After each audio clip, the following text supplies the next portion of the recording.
Hello, Doctor. Hi. Hello, everyone. Welcome to ACE online workshop. So, I would like to invite Dr. Leo Anmin to be our host for today. Doctor, Yes, the thank you, floor is Asman. yours. All right, let me share screen first.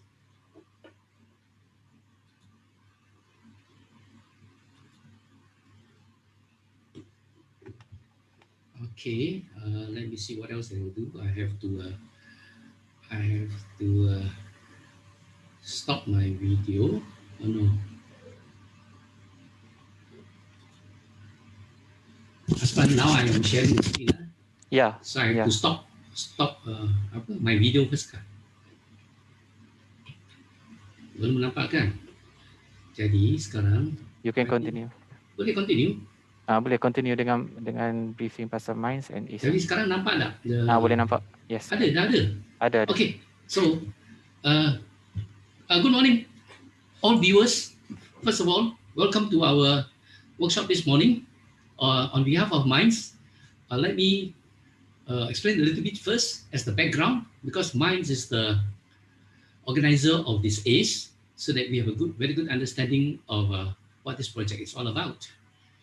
So as you can see in the slide, Minds is a very old NGO. It's a non-government organization, and we represent individuals, universities, and companies, and all of us have one common goal, and that is to pursue excellence in inventing, in being creative, in being innovative, as well as in research and development, and also industrial design. So as you can see here, one of our key objectives is to promote creativity among Malaysians. So that's why we are hosting this project.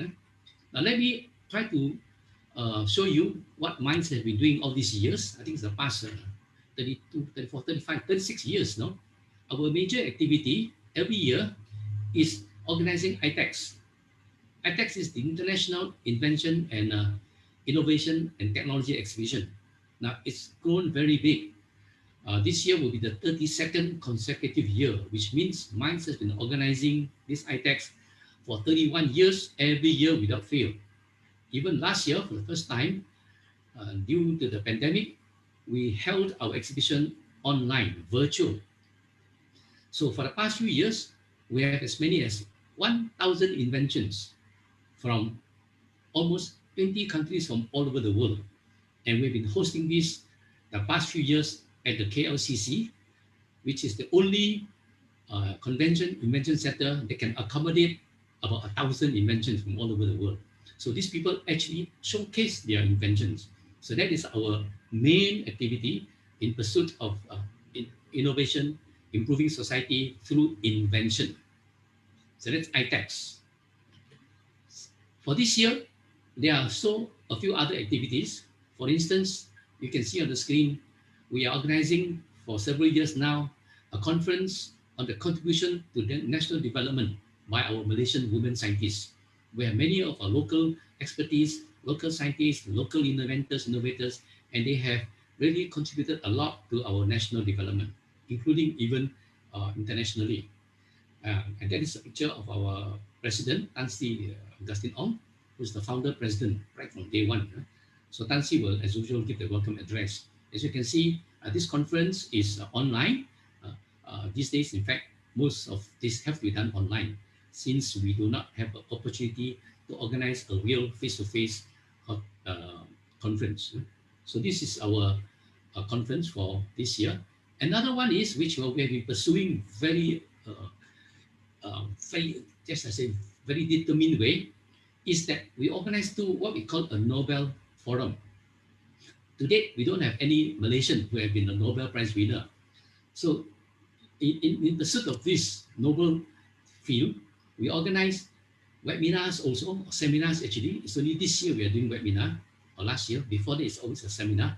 We invite some of our top Malaysian scientists, researchers, and well-known people in every field to give a lecture to inspire us, Malaysians, including the younger ones, to achieve so that we can be a force in the world to make an impact. So that's Nobel Foundation. Now let me go to this year's our actual uh, competition that you are all tuning in now. It's called ACE. ACE is the Arts and Creativity Exhibition. So besides focusing on invention, science, technology, we are also moving into the field of creativity. After all, that's also one of our mission. So we have moved into the field of arts and creativity, including even today, language and drawing and etc. So ACE is actually a exhibition, a competition. It's what we call a. Oops, I have. Oh, let me go back to smaller screen. I've accidentally made the screen so big. Anak reduce. Sekarang besar tu. Hello. Ya. How to kecilkan? Dr. Leo boleh Tadi I touch screen dia dah besar. escape dulu. Escape dulu Ya. Tak boleh leave lah escape. Mana escape? I tak nampak. Boleh. Sekejap. Sorry folks. A touch screen, I happen to just touch it. Let me see. I hide my thumbnail video. Wait, let me test. Okay, let me go back. Share screen again. Okay. Because now I will go back to my screen, so I should. Ada keluar dah, husband? Sorry for this technical error here. Let me try to go back to my slide, which is showing screen.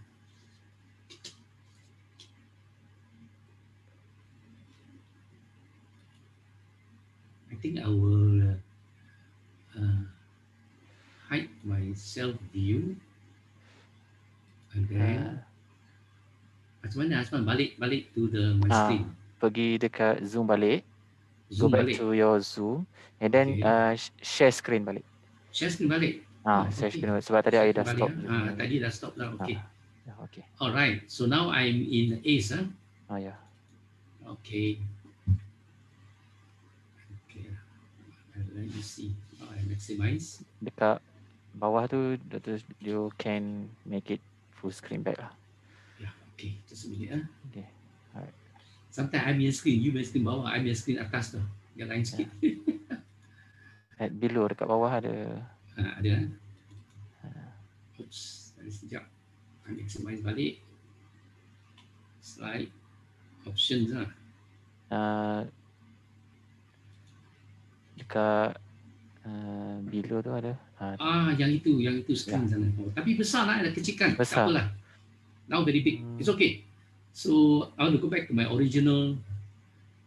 Now you see it's a very big, right? To illustrate. Never mind, I think I shall go on. Sorry for the inconvenience. Okay, ACE is a write and illustrate contest, which means participants will have to write a story and then illustrate it with a drawing, a picture, a photo, or whatever is considered an illustration of the story. Now, every year we have a theme, in this arts and creativity exhibition. So the theme for this year is facing a new world. Betul Leo? Yes. Biar saya share screen lah. Boleh? Boleh. I tutup lah. Tutup. Okay. Alright. I stop share. Okay. Okay. Let me go on first. Explain a bit about ACE while we're waiting for Asman to show us the screen. So this ACE is a arts and creativity exhibition, which means we actually call it an exhibition because we exhibit all the winning entries during ITEX physically, as well as show it in our Facebook, as well as in ebook and other methods. So what we do here is, every year when we organize this ACE exhibition, we also organize this competition where we invite participants to submit their entries. So today, for instance, we are organizing this talk as a precursor. That means we invite teachers, invite students, invite the public to listen to us first. We have invited several experts in the field. They will sort of guide us and tell us, teach us how to write short stories, how to illustrate your stories, so that we are very well prepared. And teachers also can encourage the students to take part in this competition. So as you can notice now, if you have looked at the whole poster, on the second, we started this workshop by inviting Dr. Stephen Poon to talk about illustration, design, how you illustrate your stories. Followed in the afternoon by Puan Selina Ibrahim to explain to us in Bahasa Malaysia bagaimana menulis cerpen, a short story. How are the ways to write a short story? And this morning, we have invited Dr. Grace Lim to brief us, explain to us a little bit about story writing. So she will be explaining to all of us ways to write short stories. Okay, so this is essentially the background. You are now in Minds Facebook. So do come back in here again often. As you can see there, there's a registration fee for you to take part, and there are the rules and regulations and many other things. And also, if you see our chat down there, we also will invite questions afterwards. If you have any questions to ask, you can ask us. So now let me go a bit further before I invite Dr. Grace Lim to give a background as to our age. No? Okay, now this project is, we initiated and it's introduced it in 2015. We had an opening ceremony at University of Malaya. We invited the Deputy Minister of Education then, Datuk Kamalanandan, to grace the occasion. In other words, our ACE program is sponsored, supported, approved, not sponsored, supported by the Minister of Education. That's why we are able to invite school children as well as students from universities to take part. And that was in 2015. Okay, the next slide, Asman. In 2016 was our second Arts and Creativity exhibition. So that year, the theme was A Thing of Beauty is a Joy Forever. So that year, our stories and our illustration showcase our Malaysian flora and fauna. So before that, we invited two well-known experts to give a talk. Professor Dr. Abdul Latif Muhammad from University of Malaya gave a talk on Rafflesia. You all know about Rafflesia. That's one of the biggest flower in the world. So he's expert in that field. So we encourage participants by explaining the background of this fantastic flower. And then we also invited Professor Yong Hoi Sen to talk about butterflies and moths. And these are also our Malaysian flora and fauna. So the thousands of types of butterflies and moths which are found in the country. So that was in the year 2016. And I think it was, we collaborated with Sunway University. Now the following year, maybe we skip 1 year, in 2018 was our third exhibition. And that's this time, the theme was A Thing of Beauty is a Joy Forever. And we were showcasing this time Malaysian heritage. So we showcase our culture, dances, costume, games, etc. And we collaborated with UCSI in this particular art and creativity exhibition. So that was our third exhibition. Now let's move on to our fourth one, which was in 2019. And in 2019, our theme was Unity in Diversity. So we were concentrating on aspects, stories, and illustration to show how unified we are as a country. So we had things like national anthem, Malaysian flag, sports. So stories, short stories, and illustrations that unify us. And that was in 2019. So back to today's, which is this year's, which is I had started with it 2021. So I think this is probably my last slide. But I'll go to the next one to explain this year. Now this year, remember, the theme has changed. The theme is Facing a New World. Menghadapi dunia yang baru. So this time, the task is, if you're taking part in this competition, you have to write a story based on the theme, how we are facing the new world. So your story, your short story, the theme will be about facing a new world, the challenges, what we can do, things like that. And you are also required to illustrate your story with a drawing. We use the word drawing. That means you can draw, you can have pictures, Some people use photographs, which I elaborate a bit more. If you need any more questions, and we shall try to answer that. But also do go into our Facebook where all the rules are there. Now, what are the entries? How do you take part? You have two choices. You come in and take part as an individual, or you come in as a team of two. If you feel that you are able to write a short story and you are able to illustrate the story alone, go ahead. You be the only person, the only name. However, there are instances where you are very good at writing, but not so good at illustrating or drawing. But you have a friend who is good at drawing. Therefore, you can also join up as a team of two. You write and your friend will illustrate. Or the other way around, you are good at illustrating and your friend is good in writing. There's even an instance where both of you are good at both. So you combine as a team. So we accept entries, either individual in your name alone or a team of two. Okay? Just alone, individual or two. No team of three. It's either one or two. Okay. To be fair, we of course open to several categories. One category will be entries from primary school, another one entries from secondary school, and the third one is from tertiary institution. As far as I can remember, I think we limit to undergraduates from tertiary university, tertiary institution, universities, university colleges, etc., etc. So that will be the three categories. So here are the rules. After this, you can have questions if you want. You can have questions regarding this competition. You can post them in the page or chat down there, and we shall try to answer them. And I think it's now appropriate for me to invite Dr. Grace Lim. Yeah. Good morning, Dr. Grace. Morning, Dr. Liu. Okay, thank you very much for accepting our invitation. And as tradition, let me introduce you so that our viewers will know a bit about background. Okay. Now, Dr. Grace Lim Jia is a senior lecturer with the Faculty of Education, University of Malaya.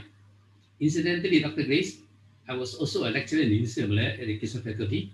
The only difference is a fresh new young face. I retired in the year 2001.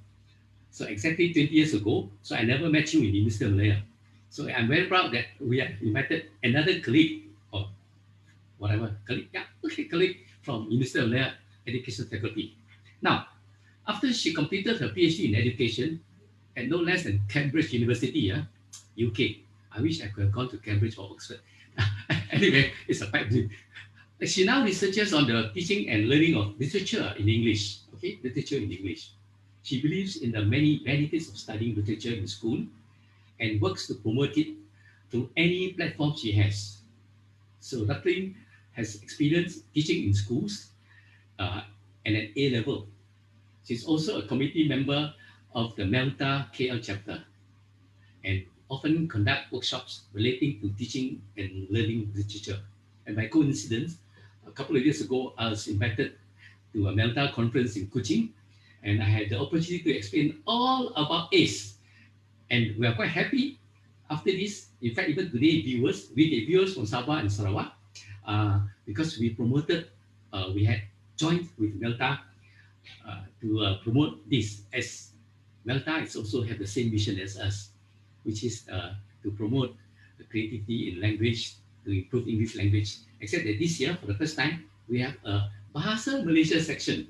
In the past, it was only in English, so this time it was a Bahasa. Okay, without further ado, Dr. Grace Lim, the screen is all yours. Thank you. All right. Thank you, Dr. Liu, for the very kind words of welcome and introduction. Okay, so it's my turn to do the technical stuff of sharing my screen. Okay, so a very good morning to everyone who's watching or listening. It is my pleasure and honor to be invited to do this webinar for all of you. with the intention of addressing, I think, the need to encourage creativity in story writing among students in Malaysia. So as Dr. Leo mentioned, I am from University of Malaya, Faculty of Education. I was a student there and now I'm a lecturer there. Okay, so a brief outline of what the webinar will be about. First of all, I'm going to speak to you with you being story writers. So I'm not going to target students or teachers in particular. I'm going to talk in general to all of you who will be story writers. Okay. It's my hope that teachers will then be able to flip it and then use it for teaching and learning strategies and stuff like that. But for today, there are three sections of the webinar. The first section focuses on what is a short story.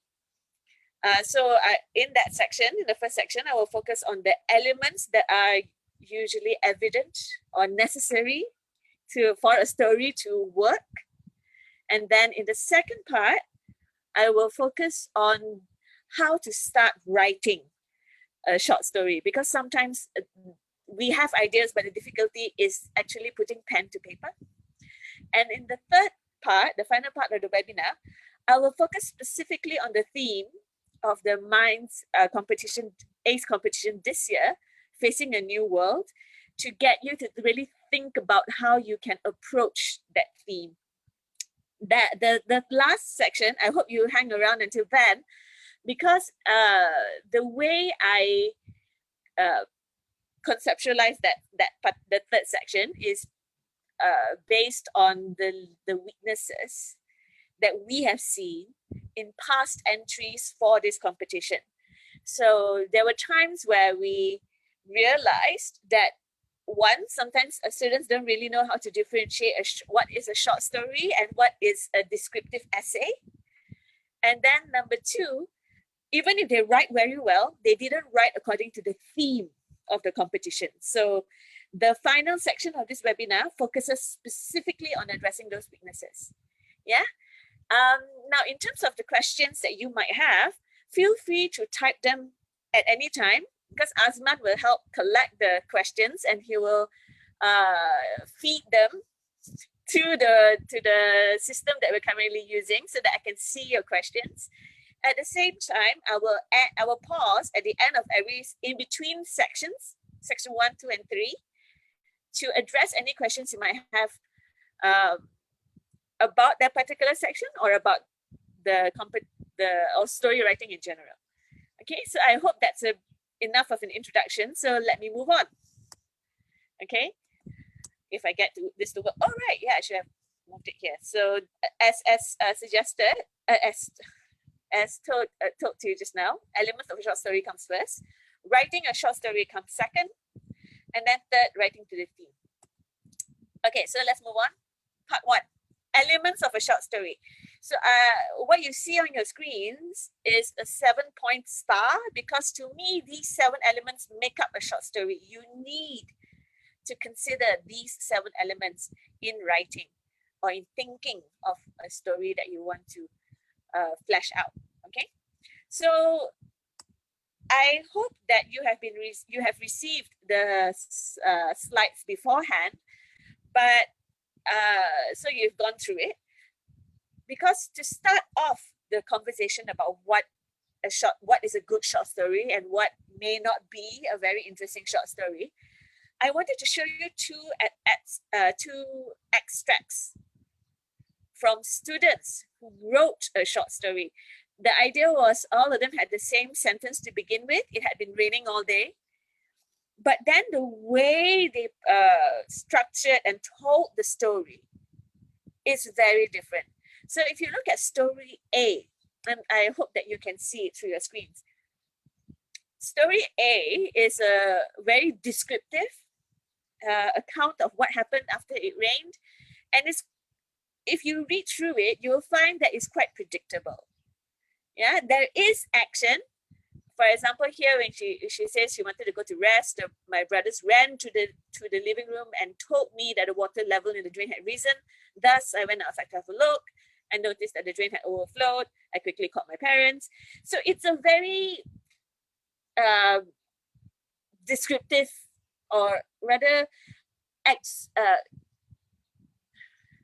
just explains what happens next. You know, it's a very chronological. This happened, then this happened, then this happened, then this happened, which to a reader may not be as interesting as, for example, if you play with the elements of a short story and you produce something like in story B. So story B, hang on, I need to move my Zoom screen. It had been raining all day. I sat at the fireplace listening to iPods. What the character was doing started the story, but then suddenly that action or that calm environment is interrupted by a friend, Alison. Her hair was plastered to her face, her clothes clung to her body. What happened to you? I asked her as I helped her take off her coat. I'm in a hurry, Claire, it's an emergency. So you see, in story B, there is more of an act, of a narrative that's going on. You have elements here that make the reader more interested. So for example, the use of dialogue, the use of the way different characters are described. Okay, so story A, story B started off the same. It had been raining all day, but the way the story developed and progressed is something that you can really put your creative spin on. And through the rest of the slides, I hope that I will highlight the elements that you would like to manipulate in a way or use to make your story more interesting. Yeah. Okay, so element number one is a plot. A story must have not plot. This is what happens when I use Zoom. Okay, element one is point of view. Point of view meaning you actually have to decide whether you want to write a first person point of view using the I, or a third person point of view. Now, a third person point of view has advantages and disadvantages of each, yeah? And I think the next slide covers that. So the one tip to remember in terms of point of view is to be consistent. If you start a story with I, then it has to be that first person perspective throughout. If you start a short story with a third person perspective, it's better to stick to it. Okay? Yeah, so the difference here in a first person point of view, for example, I stepped out of my room, curious at what caused the crash I had just heard. Versus the third person perspective, Harry stepped out of his room. Okay, there are advantages and disadvantages to each choice, so you will have to weigh up the advantages and disadvantages based on the story that you want to tell, or maybe your style of telling a story. So the advantage of a first person perspective is that you can very easily reveal the character or hear the narrator's thoughts and emotions. Because it's very easy to say that I felt sad, or I did this, I thought this, you know. So you can just it's almost as if you're listening to a friend tell a story. Yeah. Then also encourages personal connection, because when, like I said, when someone tells you a story using I, you kind of have the sense that that person is talking to you. Okay, so that's why there is more of a personal connection there. That disadvantage is because I is limited to the narrator's perspective and scope. It's very difficult to then communicate what other characters are doing or what other characters are thinking. It's the way we are as human beings, isn't it? So you understand your thoughts, you hear your thoughts, but then you have sometimes sometimes difficult to understand what your friend is thinking, because that is your limited perspective. Although I say it's limited, you can actually use that to your advantage, like you can play with it. So if you're limited, maybe then you have the character here in the short story trying to figure out what's going on, trying to read the clues of what's happening. So there are ways you can turn it to your benefit, yeah? But very briefly, so that's the first person perspective. first person point of view, the third person point of view. Now, the advantage is kind of the opposite of the first person. You're not limited in perspective. What this means is that you are free from physical boundaries in a way. You can follow any character. You can jump about in terms of location. One paragraph like could be telling us a story about Harry, who is in Malaysia. The next paragraph could jump to Sophia, who is in the UK, and so on and so forth. You are not limited in that sense. All right. But your disadvantage is there is somewhat less of a personal voice because you don't have the I telling you a story. Right. So next element number 2, character. So the question to ask yourself is, what makes a character interesting to you? Right? Like, we've watched many movies. I'm pretty sure you've all watched movies. Some characters are more interesting than others, right? You like a particular character more than you would like other characters. But you might want to take a step back and ask yourself, what made that particular character interesting to you? Okay.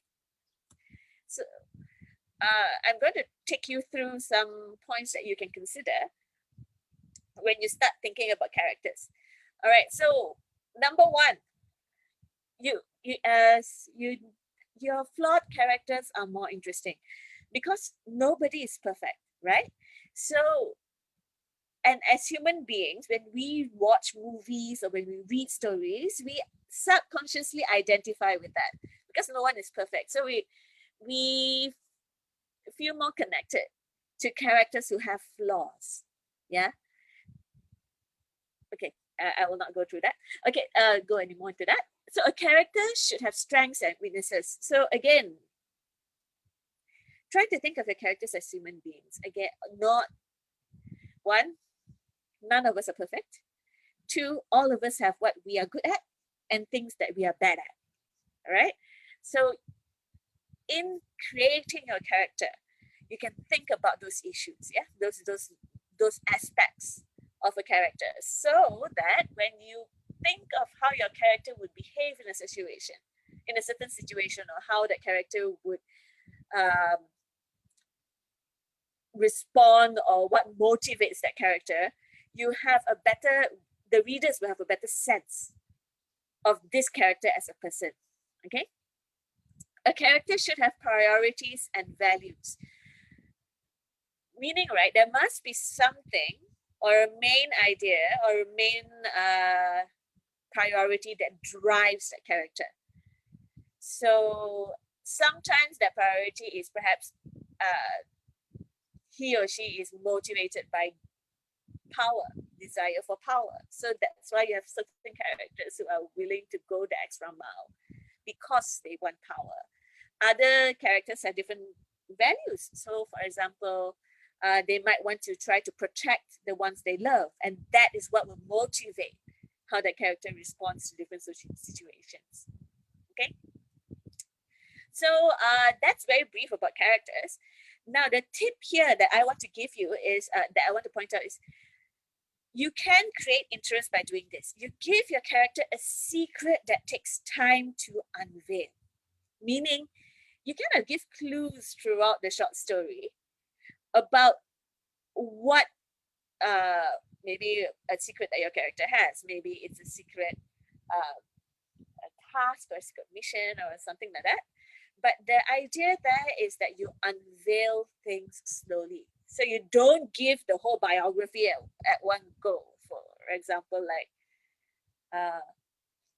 what else? My name is Alice. I am 16 years old. I live in da da da da da da da da da da. So that kind of description is not very interesting to us.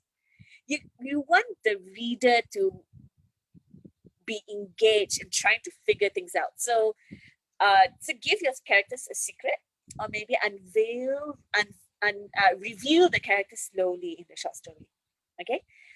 Now, the other thing to do is to avoid stereotypes, and unless it's on purpose, like you want to turn the stereotype on its head. So, for example, some stereotypes are there's always a popular girl in school, right?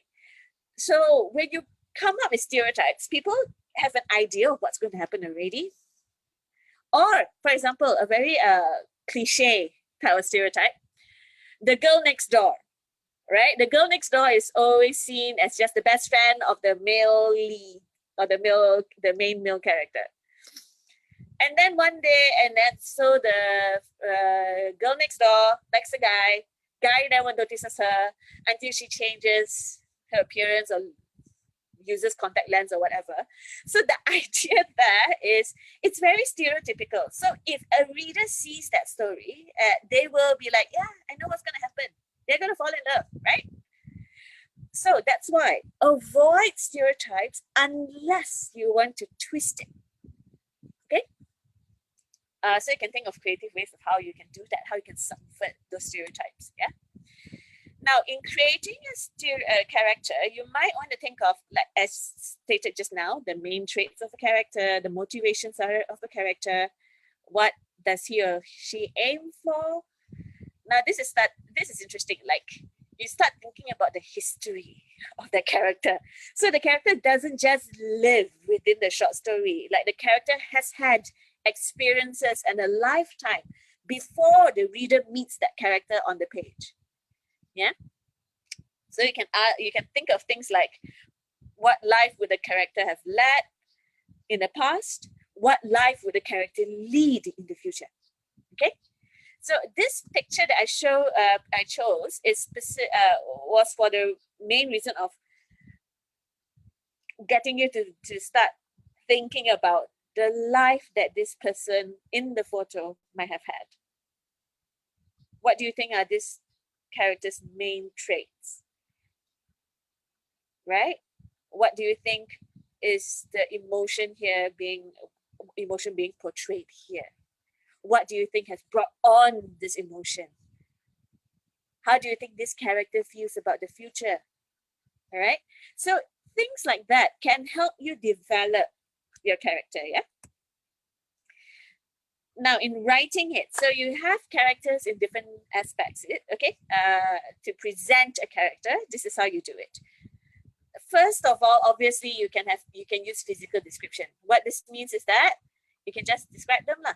My father is a tall, middle-aged man of average build. He has green eyes and brown hair. But when you do things like this, it can get quite boring because, again, it's like you're telling everything up front. Yeah. Another way of doing it is, for example,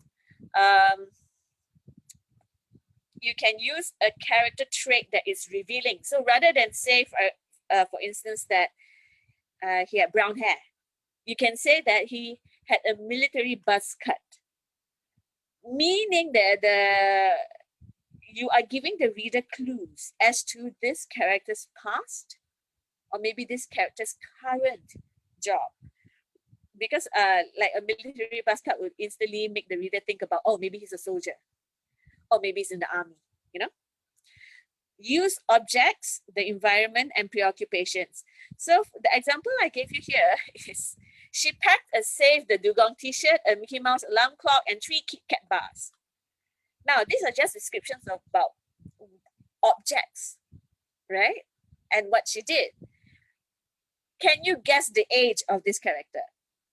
Chances are you can, because you, as a reader, you use all these descriptions as clues.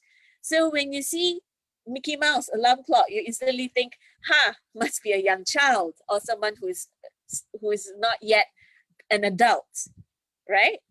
Another thing would be 3 Kit Kat bars. Okay, this person likes chocolate, sweets, so it fits the idea of a young girl. Then a Save the Dugong t-shirt. So the clue here is that maybe this girl is very interested in the environment or very interested in animals, is an animal lover, right? So rather than say she loves animals, she likes Mickey Mouse, you know, you don't have to say that. So you can show it through objects, okay? Now, another way of bringing your characters to life is to give them motion, to give them action, to describe their actions. Okay, so for example, scowling at the Dow Jones averages. So scowling here would be we already let the reader know that this character is upset or irritated or angry, right? Because that's when you scowl. Okay, at the Dow Jones average, Dow Jones is the American stock market. So therefore, you know, okay, so maybe this person is an investor or this person has bought stocks or shares and is not doing very well. So he must be frustrated, right? So you use descriptions such as this to bring your character to life for the reader. Okay. As I said, any questions you can ask later. So now the next slide here is I put 3 photos together because you can see that immediately your reaction is these 3 people are very different. What likely motivates each person is very different, right? So you can use your knowledge or your observations of the people around you to create your stories. Okay. Now, third element, dialogue. So remember, we have 7 elements. We're at the third. I'll try to go a bit faster because I don't think we have time to go through everything. Okay, so element 3 is dialogue. So when it's okay, it is dialogue can create interest, but I'm hesitant here because there is a tendency sometimes to overuse dialogue. If the whole story is dialogue, the reader is going to get very tired and quite bored, really, because there's no difference. So you try to keep dialogue for impact at important points of the story, or to maybe unveil a particular secret, or maybe to heighten conflict. So what this means is, for example, rather than say Harry and Hermione argued, right? Rather than describing it that way, you can actually put the dialogue there to show what they're arguing about. Okay, so that can help you create interest in a short story. But one thing, yeah, guys, I please use the correct conventions. Conventions here means when you start the dialogue, it must be double, open dialogue bracket. What do you call this already? Yeah lah. You open with double, close with double, but before closing, remember to have the punctuation mark, and then you use all these conventions accurately. Because when you don't, then the reader is thrown off. We're like, okay, wait, we don't know how to understand this particular dialogue. Yeah, so use the right conventions, and I'm sure your teachers, as well as websites online, that will help you to do this. Now, another part about using dialogues is it's always he said, she said, he said, she said. So if you keep doing that, it's very repetitive, and it gets quite boring. So what you can do is you change the said to other ways of expressing that particular dialogue. Example. All right. So you can switch it out in terms of volume. Instead of saying he said, she said, you can think of it as he yelled, he whispered, she shouted, she screamed. Okay. So it's again dialogue, but you're already giving indications as to the emotion, perhaps, right? That happens within that what is said. Okay. So you can think about tone or pitch also. So groaned meaning that the person couldn't really say much. It was more groaning than speaking. Squeaked here, immediately you think about, oh, maybe she was surprised or frightened. Okay, because squeaking, you relate to a mouse, so that kind of voice that's coming out. You could also have emotion in your tag. Example, he grumbled. If you hear that he grumbled, if you read that person grumbled, then chances are he's not happy. He's probably worried about something. Okay, or he begged, he sneered. Okay, so all these tags are useful. So you don't have to go through the whole I said, he said, she said, So there are some examples shown to you at the bottom there, which you can, I think if you haven't received the slides, you can ask the organizers and they will send the slides to you. Okay. Now, element number 4, plot. So basically, what happens in the story? There must be something that happens. Okay, so when you write a short story, you have to think about a storyline that has a climax. Climax here meaning the greatest point of tension or the greatest point of conflict, because okay, for example, in the Avengers movies, right? So many movies. Which was the climax? At what point was it like, this is the point where everything could either go wrong or everything can be solved? Correct? Or yeah, so you know already instinctively that is when your emotions are most invested. So there must be a climax, otherwise the story becomes flat. All right, emotionally flat. So you can think about the structure. So a plot, the structure of a plot is always chronological. This happened, then this happened, then so on and so forth. Okay, but when you tell the story, you don't have to tell it according to plot. You can play with the plot. Example, you can use flashback. You can use flash forward. I don't know whether you noticed this, but a lot of Korean movies like to show you the ending, and then they go flashback the whole thing about what happened that led up to the beginning scene. Okay, so things like that can create interest in the reader because we are interested. Okay, so what happened that resulted in this scene that we saw in the beginning? All right, the visual I chose here is from the Harry Potter series. So basically, right, if you look at it, looks like mountain peaks. Yeah, because that is the emotional roller coaster that not only the characters go through, that the reader experiences along with the characters in the story. So that's how you can keep things interesting. Okay. Now, element number 5 is conflict. So there are different types of conflict. You can play with the man versus man conflict, meaning one person versus another person. Maybe both of them don't agree and they're fighting, or both of them have different values, and so on and so forth. All right. You can have, second one, man versus self, meaning the character's main conflict is with his or her internal self. Maybe, and I think sometimes you might recognize movies or stories that have this type of conflict where the character wants to do something but internally struggling, not sure whether they want to go through with it, that kind of back and forth. Okay, that kind of conflict can also create interest. There is man versus society, meaning society wants the person to do a particular thing or expects the person to do a particular thing, but then the character himself is saying, no, I don't want to. Okay. Another one is man versus fate.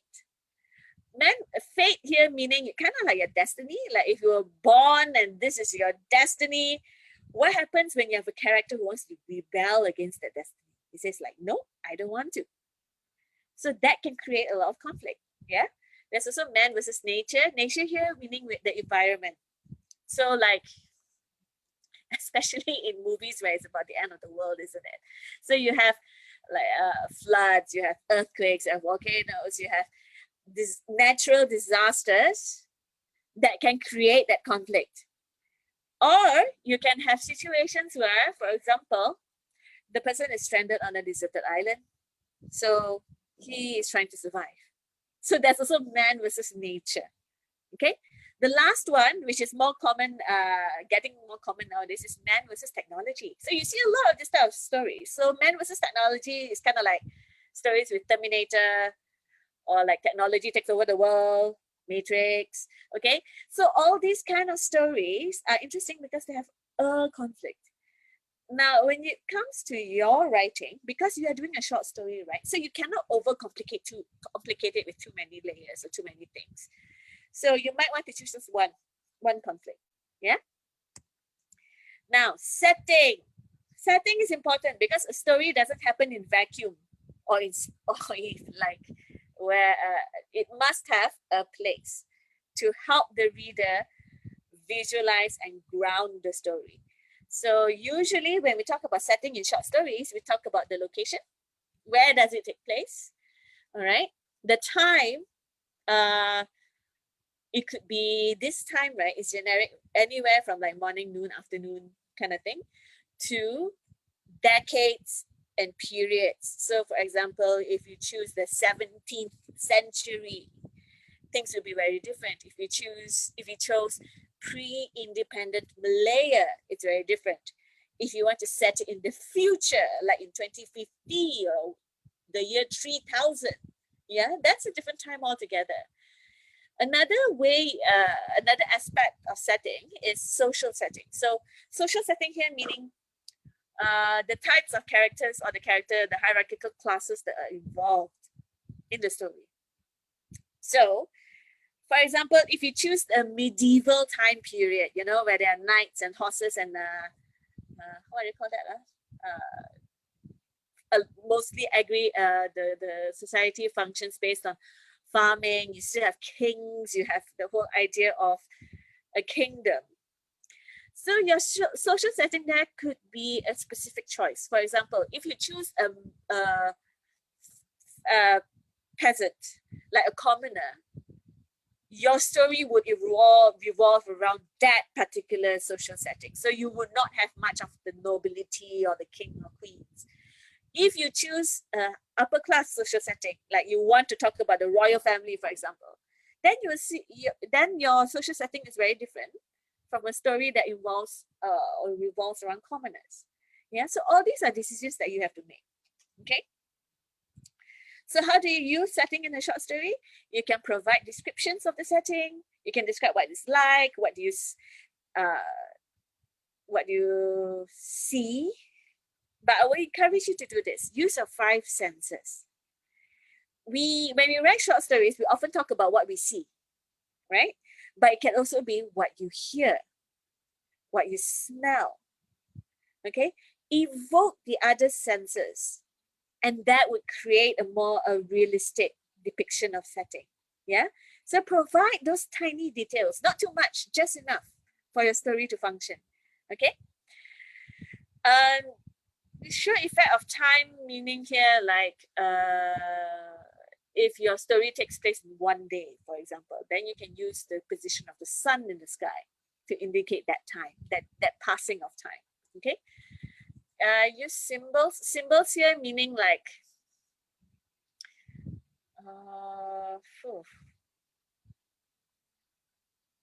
yeah, for example, that the Mickey Mouse clock just now, or save the dugong t-shirt. Okay, so those can be representations of what the setting is about. So for example, if I say that if I describe a character's house and I immediately say that there is a wow, the traditional kite hanging on the wall, and there's a old dusty congkak set in the corner, you immediately know it's Malaysia, right? And you immediately know that sorry, I was surprised. And you immediately know that that if nobody has used that congkak set in a long time, what does it tell you about the family? What does it tell you about the house? What does it indicate about culture? Okay, so all these things you can manipulate and use in your story.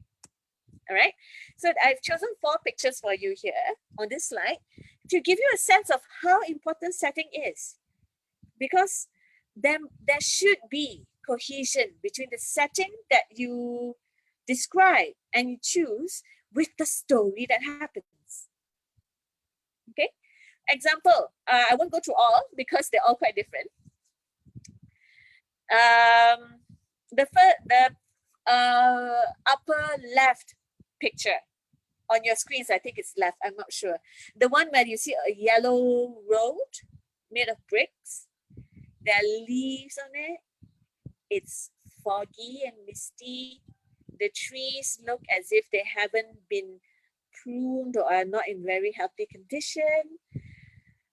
If you have a setting like this, the story would be what kind of story?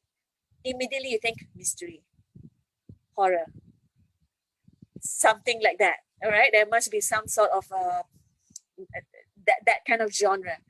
Okay, versus if you look at the bottom left of your screen, I hope, the picture with two children running on a path towards a house. It looks like it's in a valley.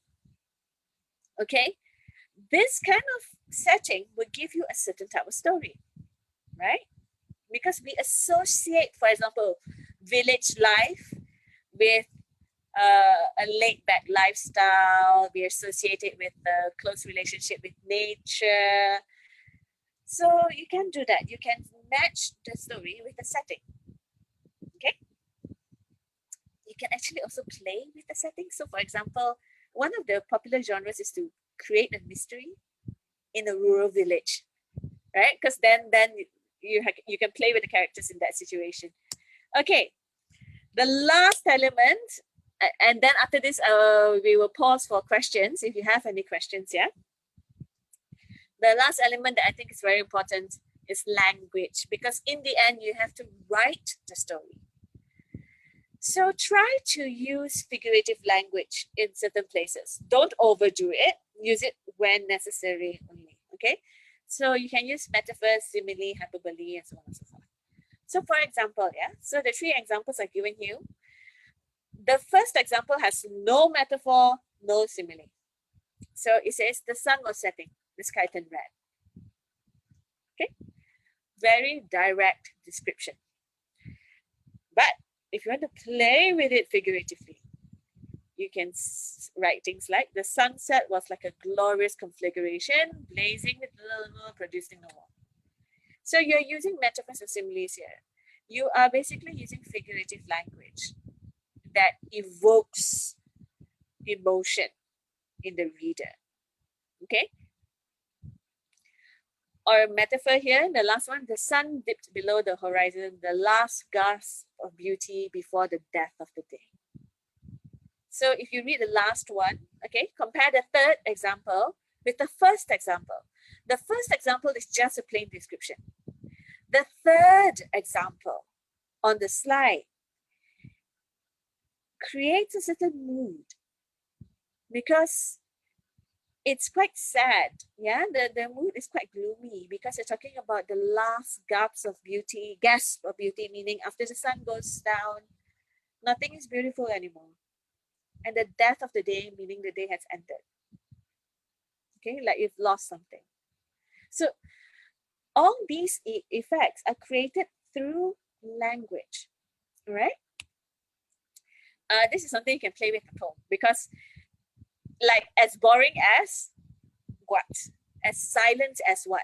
So the thing is with story writers, the encouragement is always to be creative when it comes to such similes. So rather than say the usual thing in English is as silent as a mouse, normally that's the usual simile, you can use other words. Okay, as silent as Petaling Street during MCO, you know, something like that. Yeah, play with it. Don't be creative. Don't stick to the usual.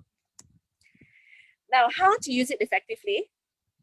Number 1, vary the length of your sentences. Some sentences should be short, some sentences should be long, some sentences could be complex. You must introduce variety so that the reader doesn't get bored. Okay. Another thing to point out, because this is an issue that we encountered when we were evaluating some of the short stories in the competition. Keep to the tenses that you are comfortable with.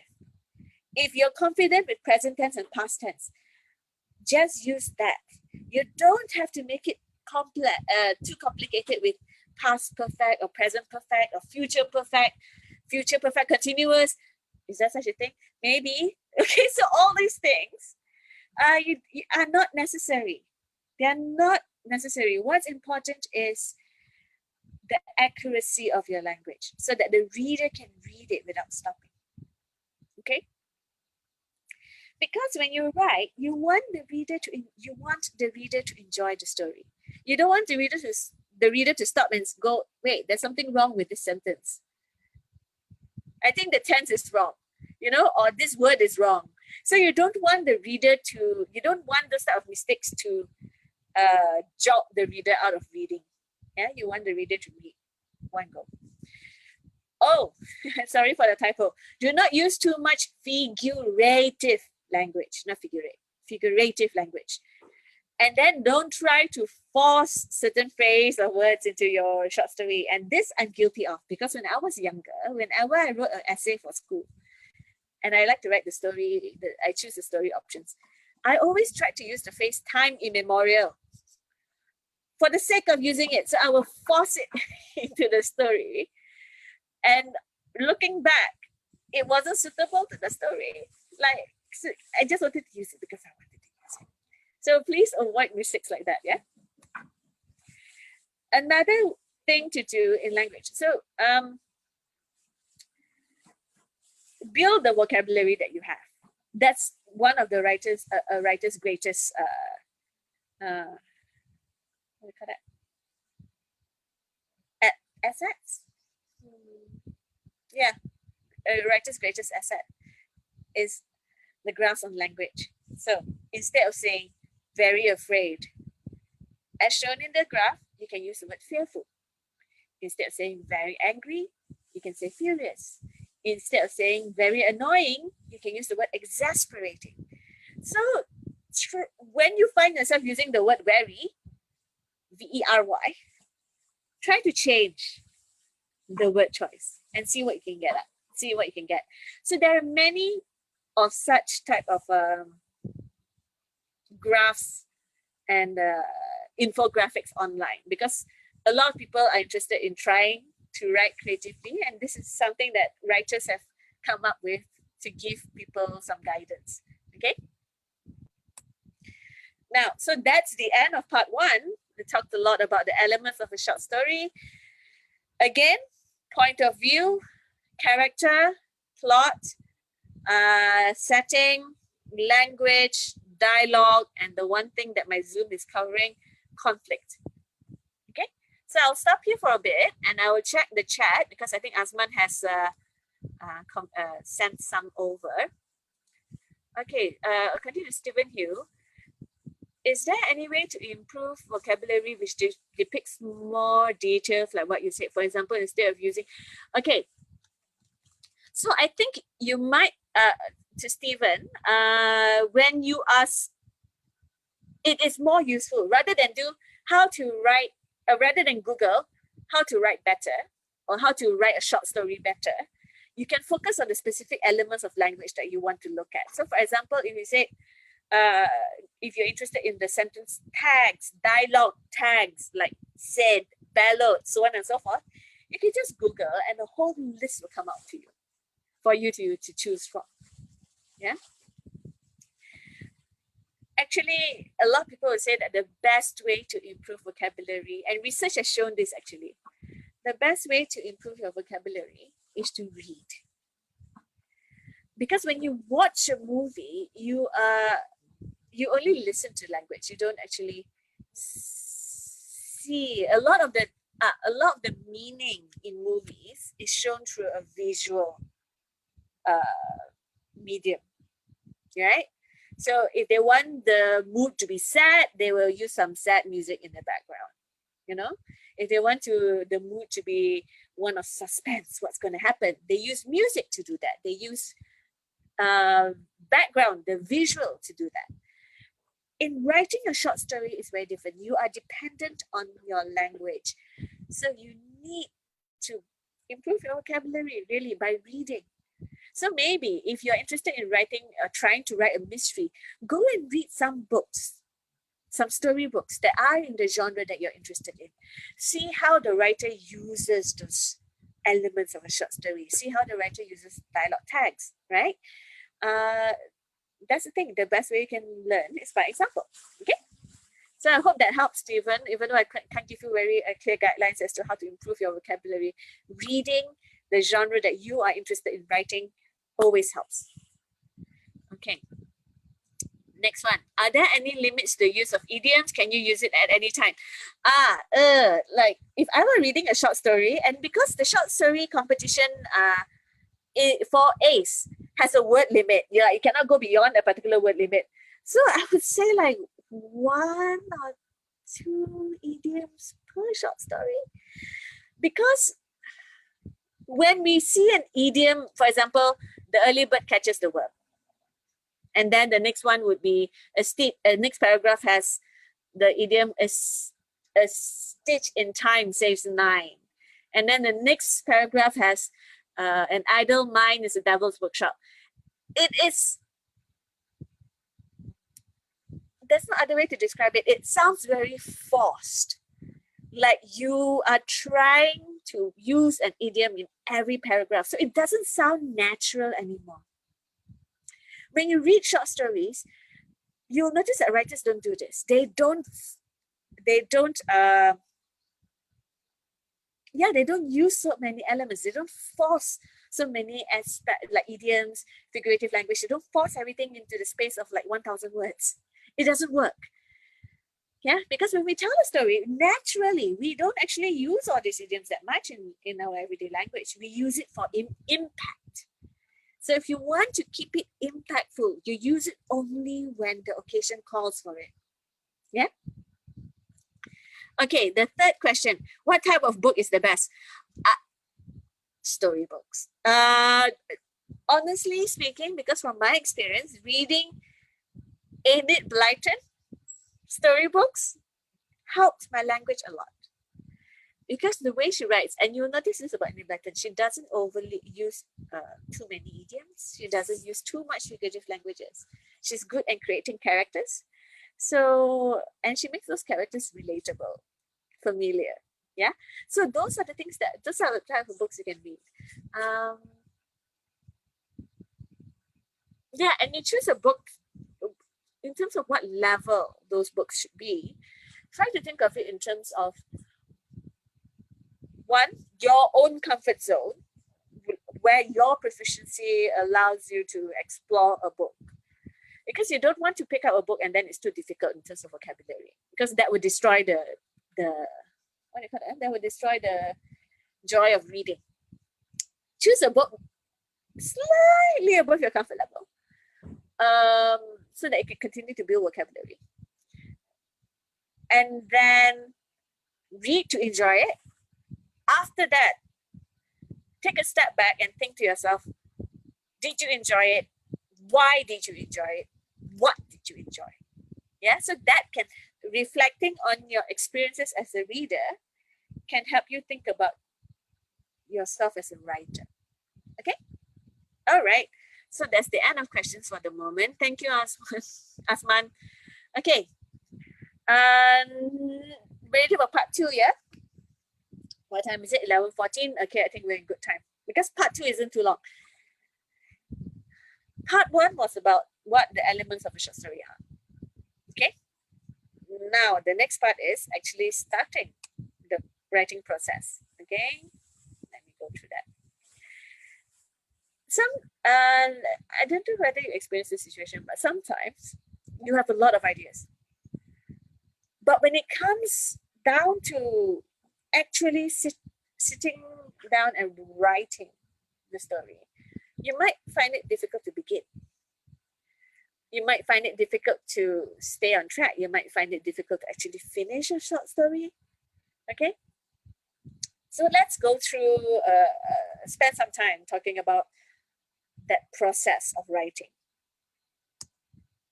Okay, so a few ways you can prepare to write a short story. Okay, so I call this short story prep meaning preparation. You can approach it from a few ways. So the first strategy, build a world. It's where you basically use your imagination and you create a world.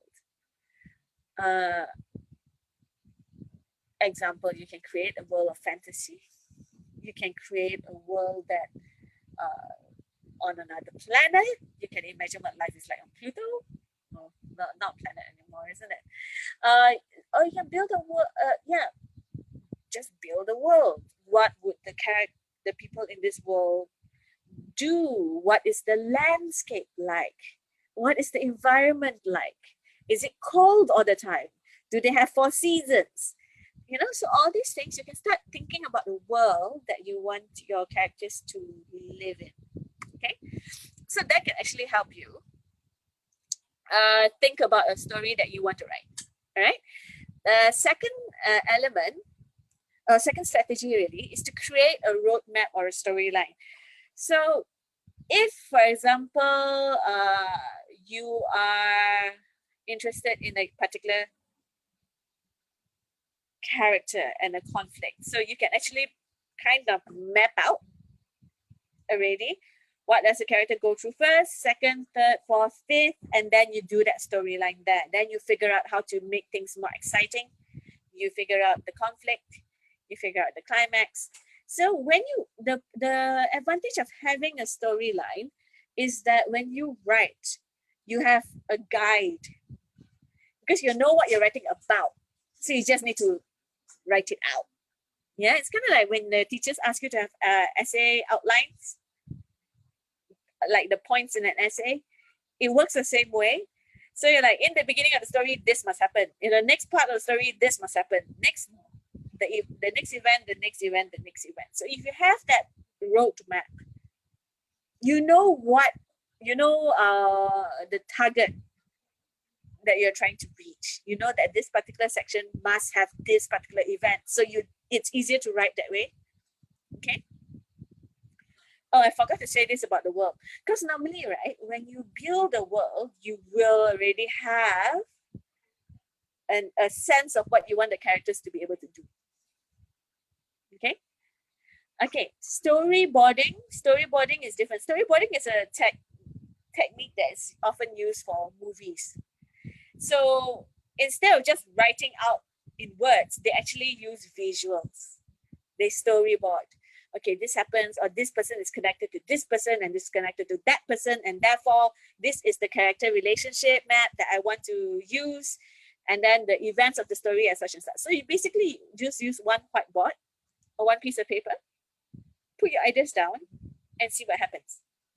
Okay, so storyboarding here has to do with, again, choice of events and choice of characters to focus on.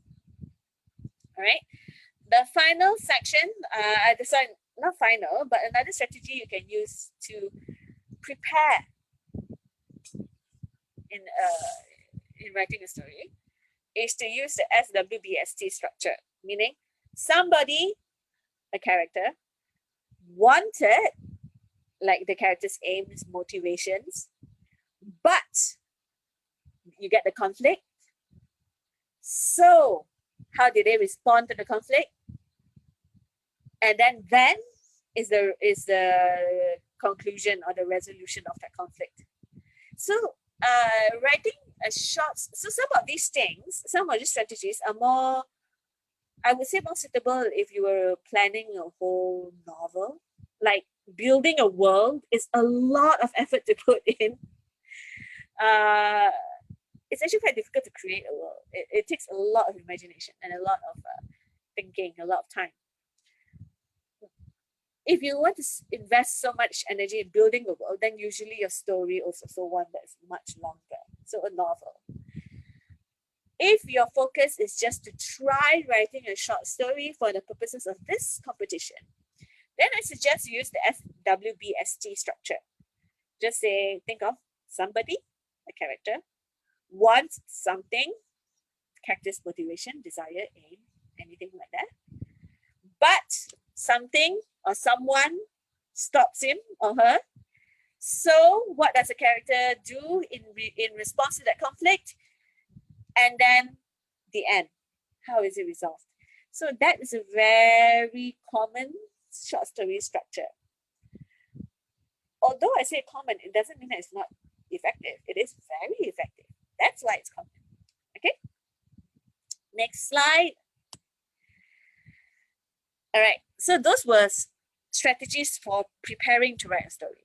Okay. So now let's focus on actually writing it, because I don't know whether you have experienced this yourselves when you want to write. Sometimes it's so hard to write the first sentence. And because it's so difficult to write the first sentence, in the end, you just don't continue at all. So there are some ways to go about this, okay, to address this block. And these are strategies that writers themselves share, okay? Number one, you start with action and dialogue. So instead of thinking about, oh, what will the first sentence do? Will it describe? It must be impactful. It must be a good first sentence. Don't worry about that. You can choose to start with action, like a car crashed through the window, full stop. Immediately the reader is like, oh, wait, what happened? What? Okay? So you can immediately start with action. Or you can start your story with dialogue. Stop, he screamed. Or Harry screamed. And then you're immediately, as a reader, you're immediately plunged into this whole world. What's happening? Like, why is this saying stop? Okay, so these strategies are useful to start. Okay, now another thing is, another strategy you can have is you begin with a question. What if? Your first sentence could be, what if human contact is no longer possible? Right? So I'm jumping forward a little bit because that's what the theme is about, facing a new world. So you can start with a question. You can start your story with a question. What if something, something, something? Okay? Then immediately it gets the reader to think about it. Then you can address that question, and then the reader will then decide whether or not, the reader just follow along. A very common strategy is to begin with the setting. So you write, for example, Malaysia is, or the sky was cloudy. Setting. Okay? So that can start off the story. Or you can, another one that's very common, begin with background information. Susan is 10 years old. She loves to go to school. Okay, it's just background information of a character. You can do that, no problem. Or you can do background information of an object. The Chongkat set is 50 years old, made of wood. You can do that kind of description. So you can start off the story that way. Or if you're using an I, especially if you're using the first person perspective, point of view, yeah, it's very common to begin with the character self-introduction. As I suggested just now, I am so and so. I like this and that. But be careful that it doesn't become too conventional, because it can be quite boring to read. But the thing is, guys, when you start writing a short story, it's all drafts. Even though you start, for example, you start with a character self-introduction, doesn't mean that what you wrote there must be in your final story. You might just want to write it out just to get yourself in the mood and the feel of writing. Yeah? You write it, maybe when you're writing it out, you have other ideas, and then you start writing that. And then you have other ideas, you do that.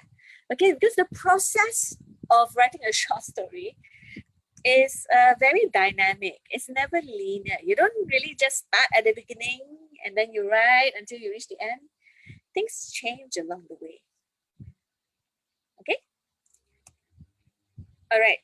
So like I said, if you haven't decided how to begin your short story, or you can't decide how to begin your first sentence, you can start in the middle. There is no rule that says that you have to start with the beginning of the story. You can start in the middle. You can start at the end. You can start with the scene that you are most interested in writing. Yeah, you can do that.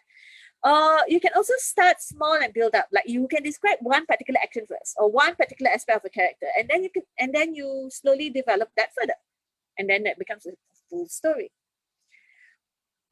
An alternative is you can write a synopsis, like a few sentences of what happens, and then you start adding detail. You start developing it. You start explaining more. You start adding little elements here and there.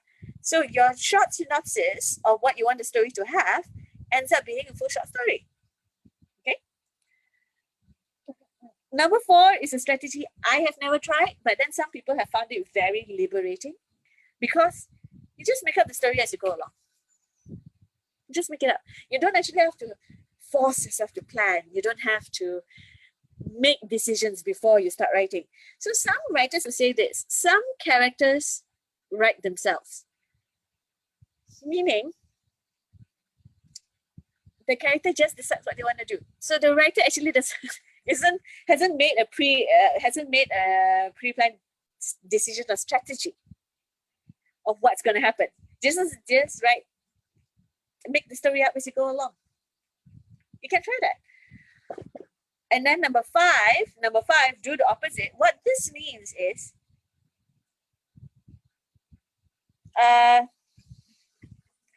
think of what you don't like to read and write the opposite story. Okay? Think of what you don't like and then you write the opposite. So what it means is, for example, I dislike the stereotype of the girl next door falls in love with a guy after she changes a little bit. Okay, so if that's what I don't like, then I write a story that does the opposite. Yeah, I can play with the stereotype. Okay, so these strategies are just ways to get started. One of the hardest things to do is to get started. Once you get started, it's okay. Right? Okay, so that's the end of section 2. Let me check whether there are any questions.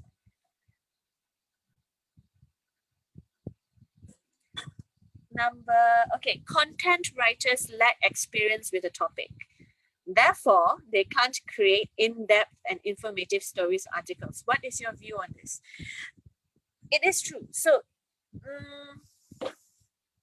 now, when you say lack experience with a topic, I think we have to decide, we must know more about what you mean by topic. Example, right? It's very hard to write a short story that's set in Africa, for example, if you don't know much about Africa. Right? Or it's very hard to write a short story that is set in historical Malaya if you don't know much about Malaya's history. So some and actually a lot of story writers actually do research first. They try to understand the world where the story takes place. The alternative is you build a world. You know, so a fantasy world or a world set in the future doesn't have as much research in that sense. But if you want it to be realistic, if you want it to be believable, then you must know some things about the community or the world that you're writing in. Okay, that you've chosen. For example, right, if I suddenly talk about House on Stilts and I put it in England, it doesn't work because the houses in England don't have stilts. Okay, or for example, you want autumn leaves, but then your setting is Malaysia. It still doesn't work. Okay, so little things like that.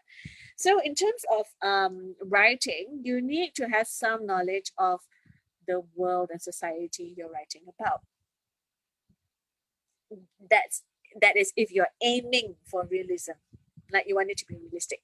If it's fantasy, you have all the freedom you want, so you don't need to actually do much research beforehand. Now, the thing about stories, short stories are very different from writing essays. Exposition essays, descriptive essays, they're very different. Stories aren't about information. That's not the main content of a story. In a descriptive essay, yes, because you need to describe things. So in order to describe things, you need to know or have information about that thing. If you're writing an exposition, it's also the same thing. You must do some research and then you write it in a certain way. The importance there is information. When you're writing a story, it's different. When you write about a story, you want a storyline. That's the most important thing in a story. You want a storyline. You want characters. Yeah. So you don't go about writing a short story the same way you do as writing a school essay. They are very different. Okay. So my view or my main response to the comment about content writers lacking experience with the topic, you must be aware of the genre you're writing in. If you're writing a story, the focus is on the storyline or a character. Okay. If you're writing a descriptive essay or exposition essay, then the focus there is on information. All right. So they are different. Yeah. Okay. Thank you, Azman. Okay. Final section, writing to a theme. And this is specific to the ACE competition that's happening. Yeah, as I mentioned in the beginning of the webinar, the reason why we have slotted this section in is because we've seen what the general weaknesses are in previous entries for this competition. So we want to help you to avoid those mistakes. Okay. So the theme of this year's competition is facing a new world. And I as part of that, as I was a member or part of the discussion where we decided on the theme, the focus was the aim was to acknowledge that our world is changing, very much due to the pandemic. So COVID-19 has changed the way we go to school. The pandemic has changed the way we socialize. We don't see our extended family anymore. We don't really get to travel. You know, there are many things that we can't do and many things that we do in new ways. So that was why we decided on the theme facing a new world. Okay, so to give you some pointers as to how to deal with this theme, I have a few questions that you can use as prompts for a story. Okay, so let's move on. Facing a new world. So here I call them prompts. Prompts meaning like it's a starting point or the beginning of an idea. Okay. You as said just now, you can build the world. So you can focus on the world where facing a new world takes place. You can focus on what that world is like, what is new about the world. Yeah. So what is new? Is it the lack of physical contact? Is it the improvement in virtual reality? Is it augmented reality? How do we do this? So what is new about the world? That is what you can focus on as the main storyline of your short story. Okay. If you don't want to look at what's new, then what is the biggest change? What has impacted you the most? I think for a lot of school students and university students as well, and teachers and lecturers, the biggest change is that we no longer have face-to-face classes. We no longer have physical classes or classrooms. We don't meet our colleagues. You don't meet your friends every day. You don't get to play recess, play with each other during recess time. You don't get to all line up for assembly in the morning. You don't see your friend down the corridor and you yell hi at them. You know, all these things have changed. So what does it mean to be a student in this new world? Is our understanding or our friendship going to change, right? So you can think about it in that sense, okay? Now, so what's happening is actually you're actually focusing on a new world, okay? If world is too big, then you can think about a particular place. Like maybe a country, how would Malaysia be in the new world? A city, how would Kuala Lumpur be? A town, how would, okay, what's a town? Kajang be like?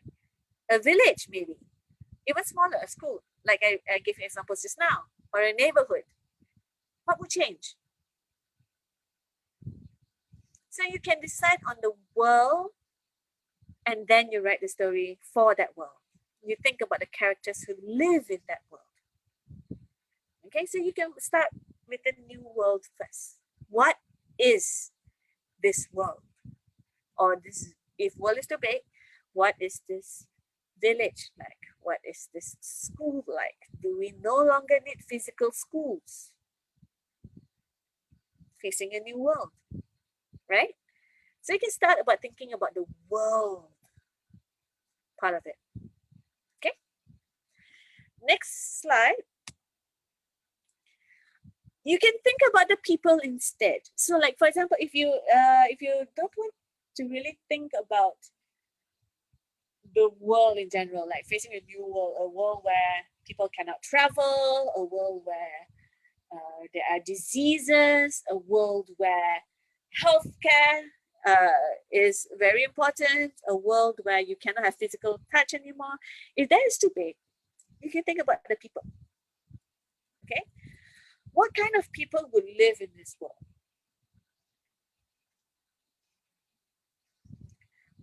What kind of life? Oh, spelling error. L-I-F-E. What kind of life would this world contain? How would the big change, big change in the world influence or impact lives differently from the old world? I'm sorry for my grammar. I just typed it out. How would it impact other living creatures? What kind of lifestyle or way of life would people have? Now, there are things that we have to recognize about our world, right? One is the COVID pandemic, which isn't going to go away. We have to learn to live with it. So that's new in our world. There's also climate change, where the oceans are rising, the ice caps are melting, coastal cities, coastal communities have to change. Okay, places like California and Australia have had massive wildfires. So the world is changing. How do those changes impact our lives? Or how would it impact our lives and other living creatures?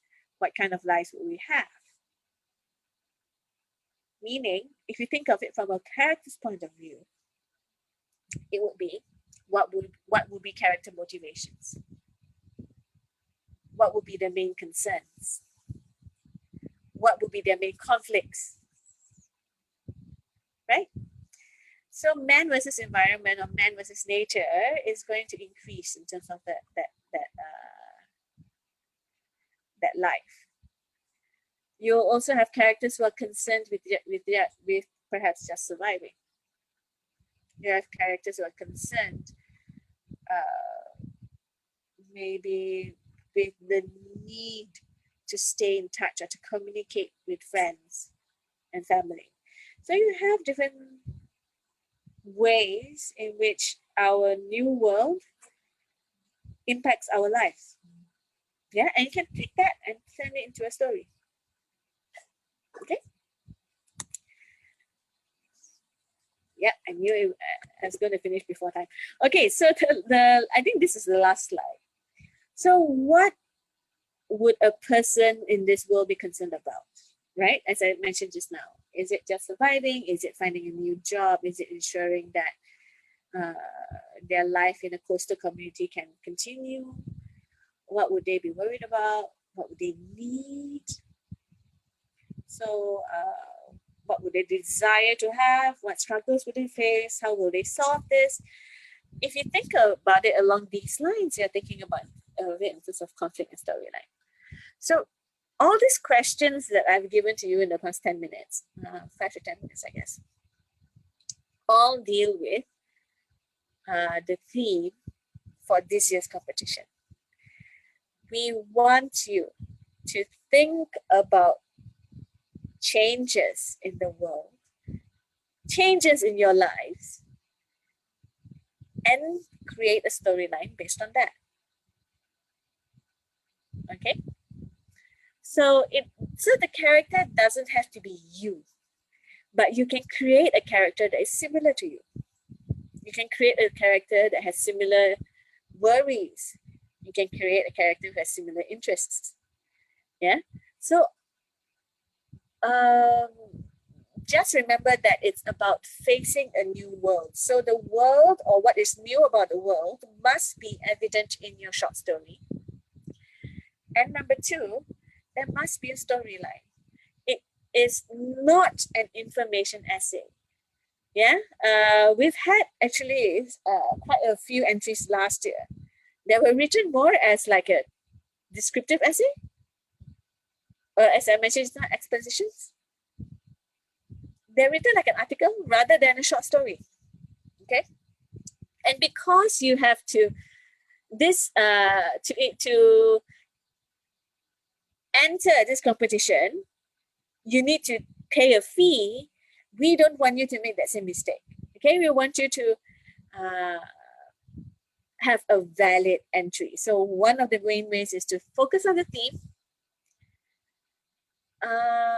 brainstorm in the beginning, put down all your ideas on paper, and then choose. Okay.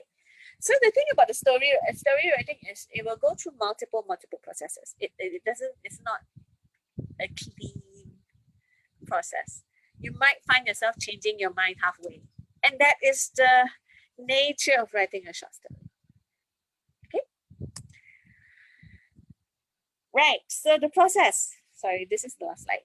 You if you're not sure what a short story is, maybe you haven't read many. Read other short stories to get ideas. Okay. Excuse me 1 second. Yeah.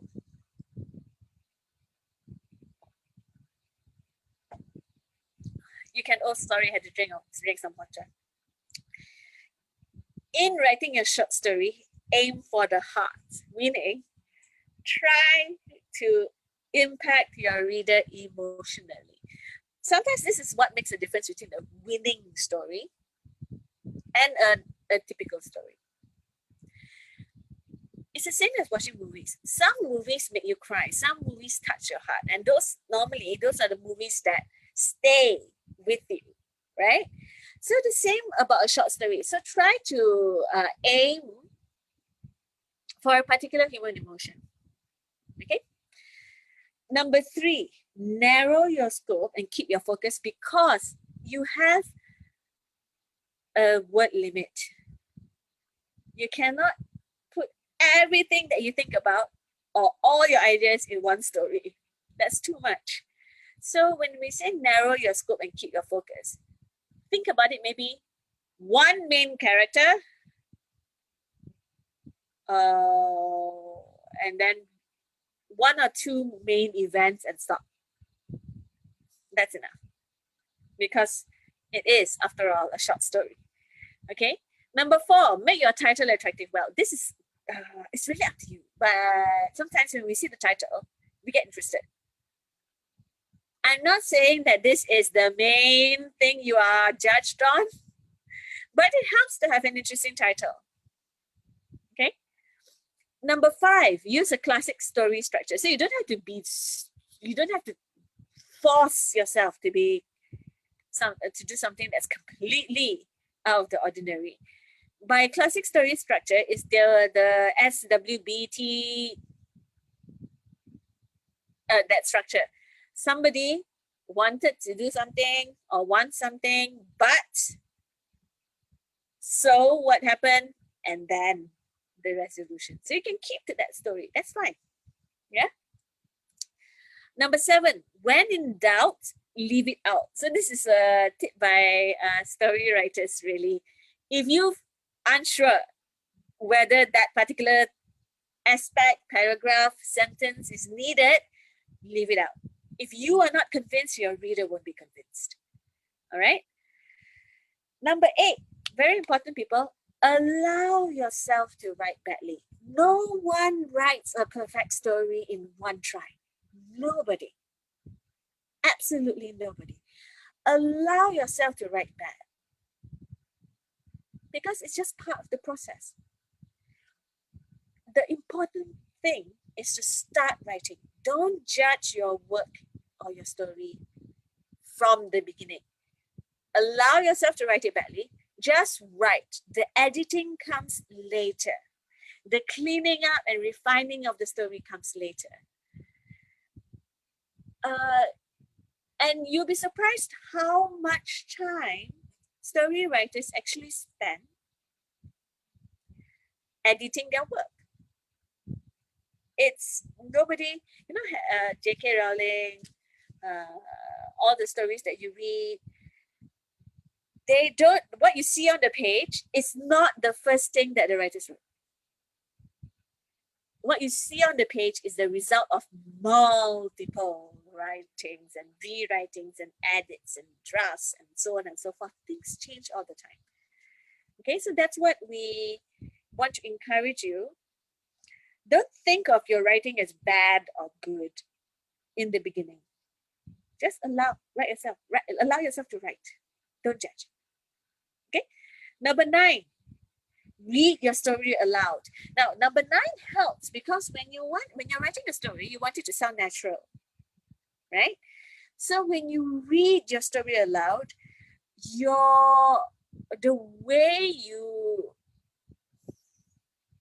when you read it aloud, you will have a better understanding of how the sentences work together.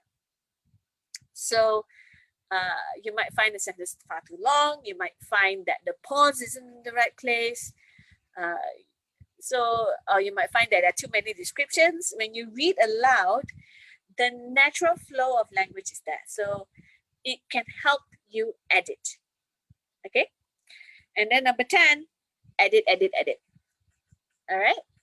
Edit meaning you can change the words, you can change the characters, you can change the structure, you can change what happens first, what happens next.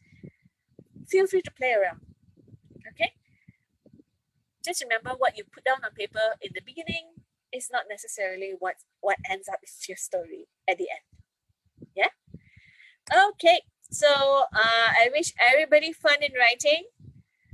Do let your imagination run free. And we hope to see good entries this year. Okay. So Dr. Leo asked, there was a question from one of the, I think from Facebook, right? A viewer at the earlier workshop asked, can I write science fiction for this year's competition? Absolutely. In fact, I think science fiction lends itself very well to this year's theme because the idea of facing a new world involves a world that may not yet exist, right? So like, if things continue the way they are in 20, 30 years, 2050, you can use the imagination and decide what that world will be like. Will we still be wearing masks? Or will somebody come up with the technology to get rid of masks so that we can use something else to protect ourselves? Okay. So yeah. So coming to Asman, that's all the questions that we have. So I will stop sharing. Okay. And we're currently about 11:50. So there's another like 5-10 minutes. So if anybody wants to comment anything or say anything or ask a question, feel free. But otherwise, I will turn this back to Leo and Asman. Thank you for listening, everyone.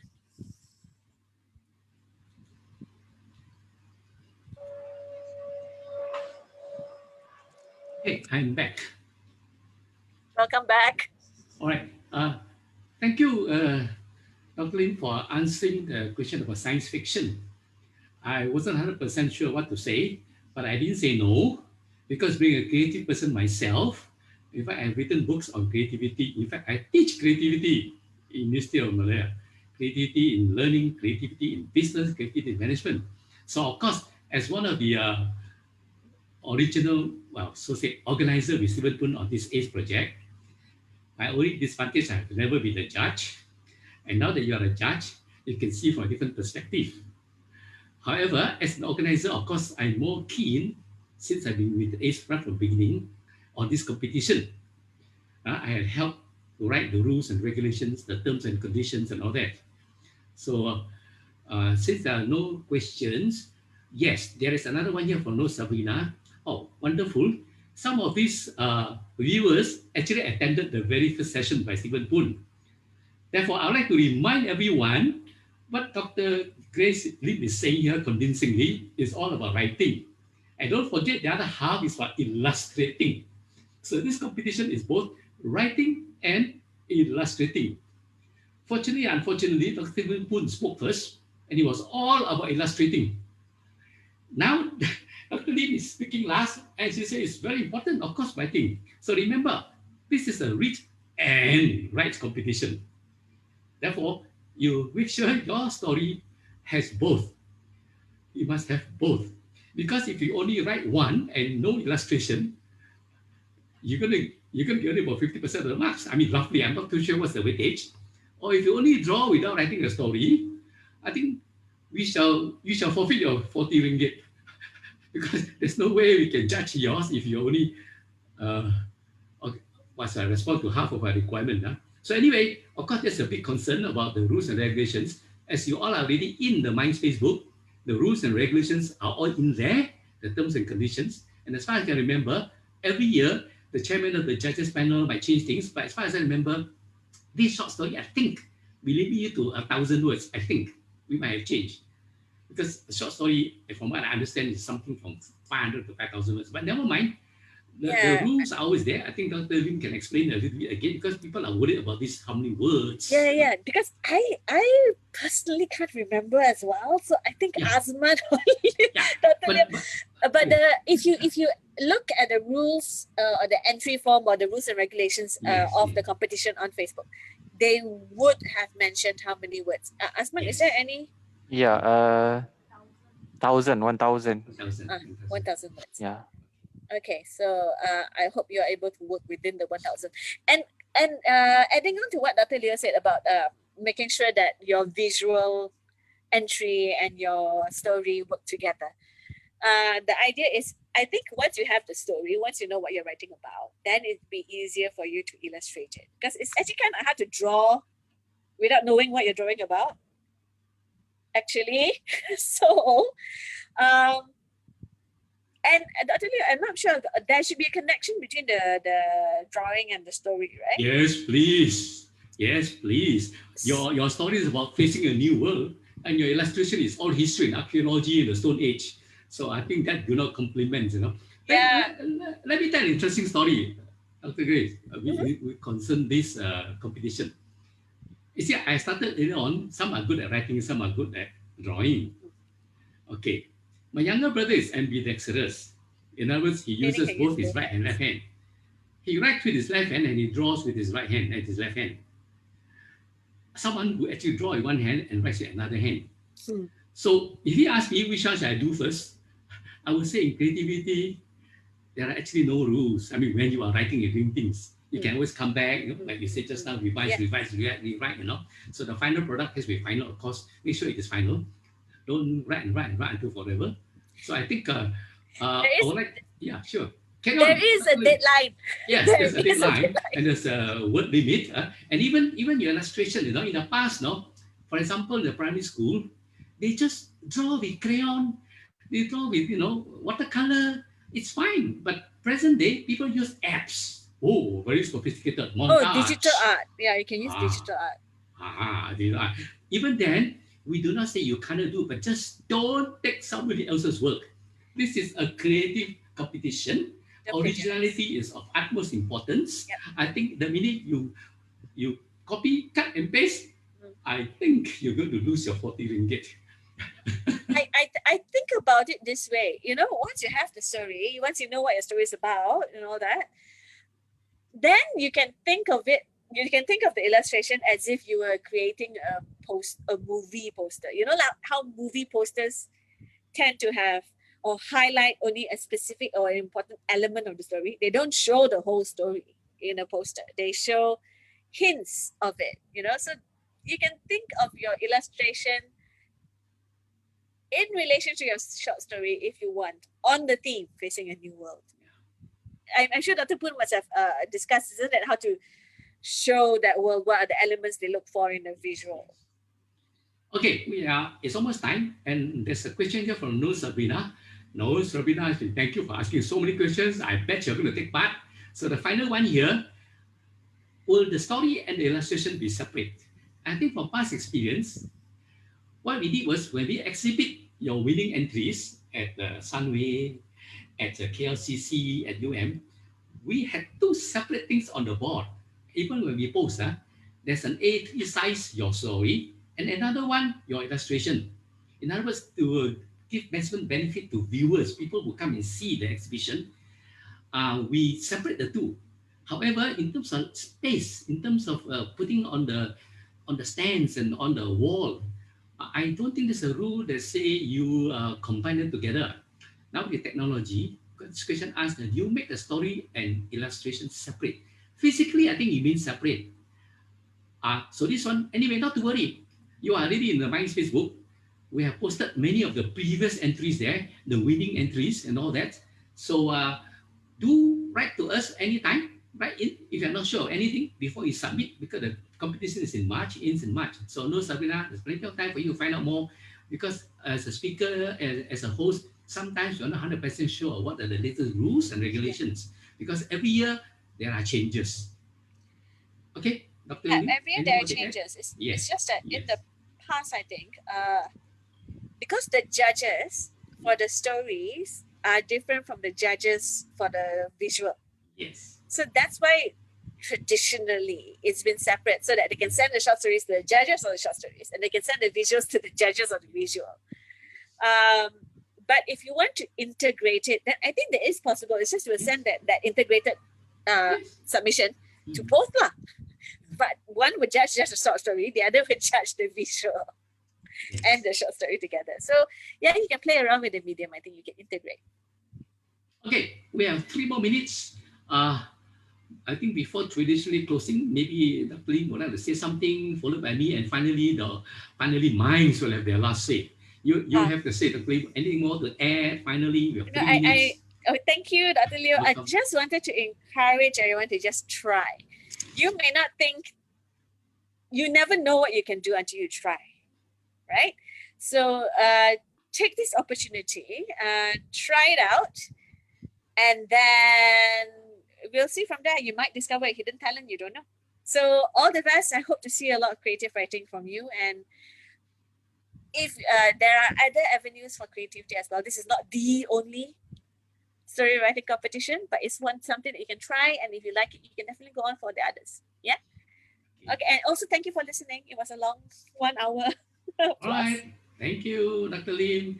And as a motivation, I'd like to inform all viewers and those who intend to participate.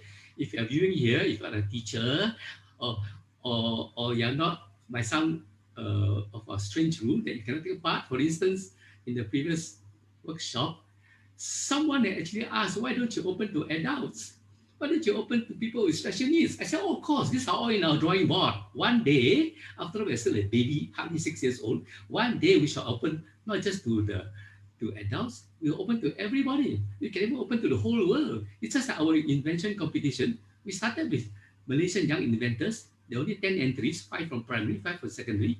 Then we expanded to Asia, and now we are hosting the World Young Inventors Championship. So I don't see why, as in competition, creativity, writing, illustrating, for the moment, we stick it to Malaysia, our legacy, our story, the new world. Now, the new world is also Malaysia.